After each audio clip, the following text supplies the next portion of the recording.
Good morning guys. আজি পুখুৰী পাৰত নাই, আজি অলপ ফিল্ডলৈ আহিছিলোঁ। দীঘলী পুখুৰী পাৰতে কোণাতে এখন ফিল্ড আছে, জৰ্জ ফিল্ড বুলি। তাতে ইমান ধুনীয়া এটা লুকছ নহয়, মানে ফিল্ডখন একো ওখৰ চাপৰ নাই, মজাকৈ দৌৰিব পাৰি ইয়াতে।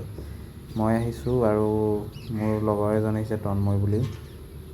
তাৰপিছত তন্ময়ৰ লগৰ এজন আহিছে, সিহঁতি দৌৰিব লৈছে আৰু দৌৰিব এতিয়া। মই অলপ দুপাকমান মাৰিলোঁ, দুপাকমান মাৰি ভাগৰ লাগি বহি আছোঁ তাতে। ইয়াতে তাত তন্ময় আৰু এইজনৰ নাম নাজানো মই এতিয়া মানে ফিল্ডখন ইমান ধুনীয়া নহয়, সমান পূৰা ফিল্ড। মই দৌৰি মজা পালোঁ, মজা পাই মানে বহি আছোঁ, অলপ ভাগৰো লাগিছে।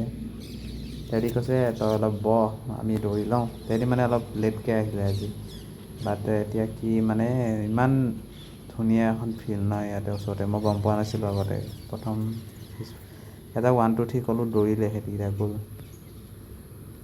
কিনো ক'ম, সিহঁতি কৈছে যা ফুৰ্তি আনিবলৈ যাওঁ, ফুৰ্তি আনি সিহঁতক দিওঁ। কিন্তু ইয়াতে এখন বহিব পৰা মজা এখন বননি, ইমান ধুনীয়া এটা লুকছৰ বহিব পৰা ষ্টেপ আছে, বহি মজা লাগিব। কিন্তু যাওঁ, মই এতিয়া ওলালোঁ, অলপ বিংগ আৰু ফুৰ্তি আনিব কৈছে সিহঁতি, ফুৰ্তিকেইটা আনি ল'মগৈ।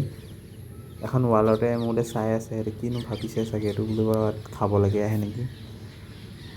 তাকে বোলো যদি ভাল লাগিলে লাইক এটা কৰি দিওঁ আৰু। Thank U.